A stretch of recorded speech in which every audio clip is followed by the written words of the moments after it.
As main actors in people-centered policy change, social movements and grassroots groups use various types of human rights strategies and tactics in developing and implementing economic, social, and cultural rights from the ground up.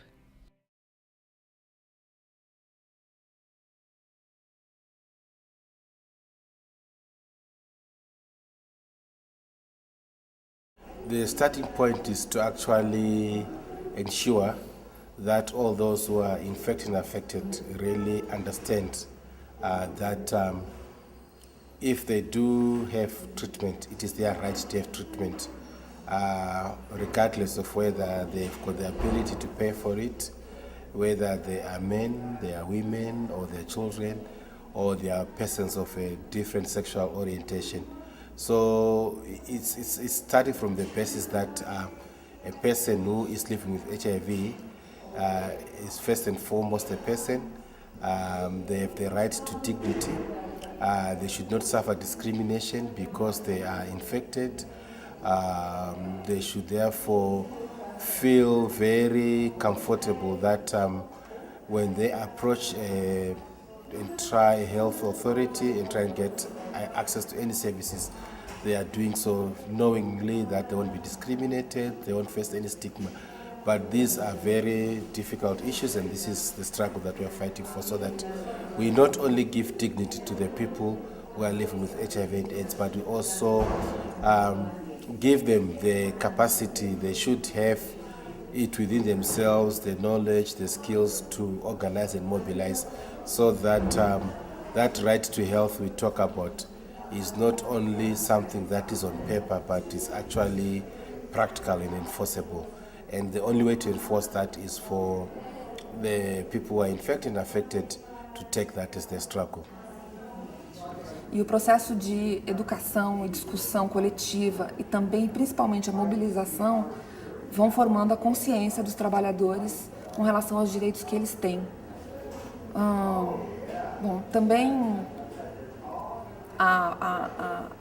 o MST, desde o seu início, percebeu que era muito importante que a sociedade brasileira assimilasse a necessidade da reforma agrária como uma necessidade de toda a sociedade, não apenas dos camponeses. E, de forma mais geral, outros assuntos que são temas importantes de debate é a compreensão e a luta contra o neoliberalismo, a globalização, a luta pela soberania alimentar, que são questões que o MST procura debater com toda a sociedade, que são assuntos dos camponeses, mas que buscamos discutir com toda a sociedade brasileira. One particular success of the movement has actually been our ability to translate some of the human rights language into our local realities in such a way that our community identify with it. And that is, one example is using our local perception of what you understand by ownership of resources. I give an example during the social movement meeting that we have this thing in the Ogoni culture we call Mideko. That is a raffia palm owner. You know about what we call palm wine tapping in Nigeria. A raffia palm owner can give maybe the palm tree for somebody to do palm wine tapping. Then there's a particular day in the week where the tapper takes a drink from the tapping and sends to the owner of the palm wine, recognizing that this person is the owner of the palm tree from which I'm doing the palm wine tapping. So the whole thing about question of right of community natural resources was couched in that perspective. So we just tell our people what we are all asking for is Mideko, and it caught up with them in a way. That is why in the Ogoni land, you don't need to say right to natural resources. All our people want to say what we're talking about is Mideko is cut with everybody, but they know what that implies and they know what that means. So that is part of what we've been doing, trying to translate human rights into our local reality, our local understanding of what this is all about. So we try to build the capacity of women to get government to implement these laws and legislation. So what we do is that we carry out campaigns in rural communities. We give copies of these laws and legislations to the chiefs, to the paramount rulers, and to other community leaders. We also give copies of it to the women. Because when they get hold of it and they visit the chiefs with it, it will be easy for them to say that there is a legislation to stop widowhood practices against women or to stop female genital mutilation.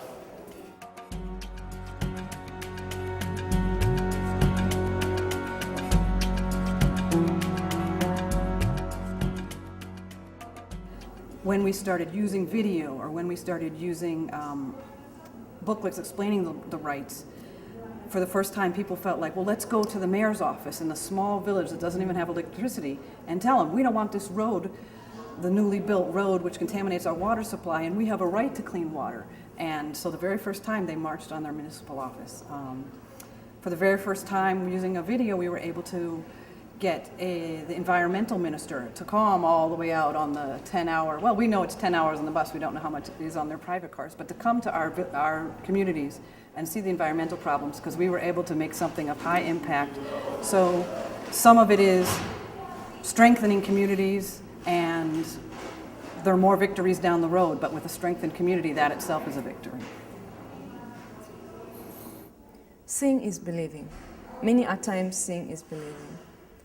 And when the media raises an issue, especially in reference to the northern region of Kenya, where you find, just like I've said, there's a lot of marginalization and there's the development of the region, either infrastructure-wise or people-wise. The development of the people themselves is very minimal or at a very low level. Once the media highlights these issues, then we are able to take it forward with advocacy. And we have also realized that we ourselves, having our own media strategy or having our own media desk, from where we are able to put issues together for the sake of the national media, has been a great advantage.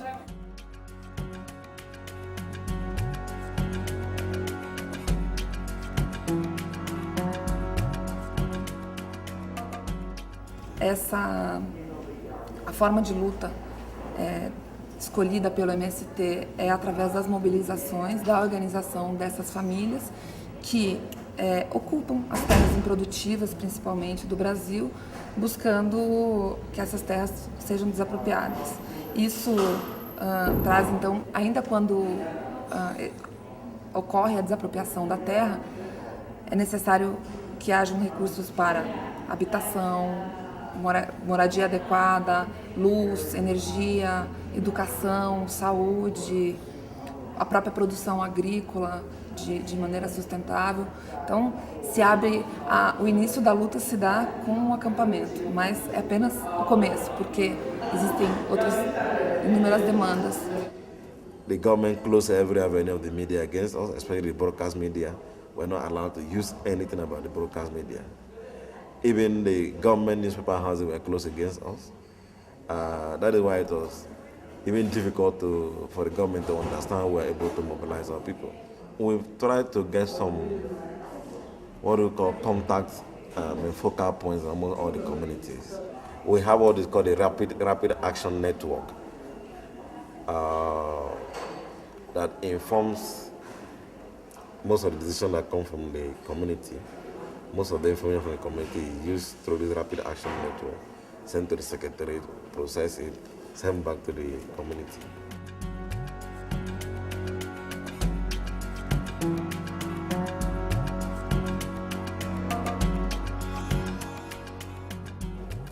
Before the organic struggle, nobody talked about the environment in Nigeria. But that has changed. I mean, everybody has realized that we need to deal with the environmental question. I mean, the struggle was launched at the time we never had any ministry for environment. Now we have a federal ministry of environment. The struggle led to what the government now later did, even though it's imperfect, in setting up what they call the Niger Delta Development Commission to handle development imperatives in Niger Delta. One of the achievements for TAC was on the prevention of mother-to-child transmission case, basically where the TAC was taking government to court for its failure to provide prevention services in terms of the transmission of HIV from pregnant mothers to unborn children. So the TAC decided to take this to court on the basis that it was denying the right to health, it was denying this prevention to women. It was also partly a case also of looking at the rights of the unborn children to protection. And therefore, we took the Department of Health to court, demanding that the court make a ruling on whether the state can provide this prevention method. And therefore, the court ruled that it was within the means of the state to actually provide that.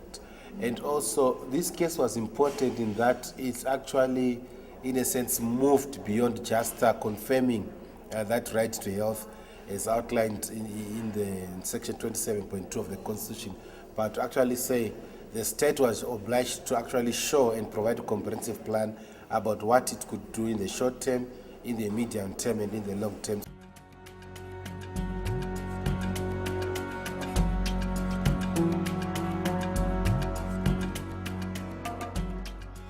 There was a strong recommendation coming from the committee saying that in the light of these violations happening, the Philippine government would need to make a report to the committee on a range of, at that time, allegations that that community had made against the Philippine government. So, but subsequently, that information has also been used for other purposes. For example, to share to other mining-affected communities as to the range of abuses that could happen. And that resulted in the linking up of many mines-affected communities. They're linked up anyway, but they linked up together to document all the cases of human rights and to make the submission to the UN CERD as a national submission and not just the submission of one community. Because they said, we need to show the committee that these abuses are happening systematically as a result of the Philippine mining law. And so that was a collaboration of many organizations with support groups, with the legal center, with an international organization, and then it also strengthened the collaboration that's already happening among the mines-affected communities. The CERD's committee had found out or reviewed our case and found that there was violations of the United States against our people under the international treaty policies and regulations. So they recommended to the United States to stop what they're doing. You know, do not take the Shoshone lands. Do not have your government agencies stop, desist what they're doing right now, and not to privatize their lands. And from that decision made, it has helped us to move forward a little bit, but not only Shoshone people. The decision has helped other indigenous people around the world to at least get their foot into the UN and be recognized, and a step towards the human rights relief violations.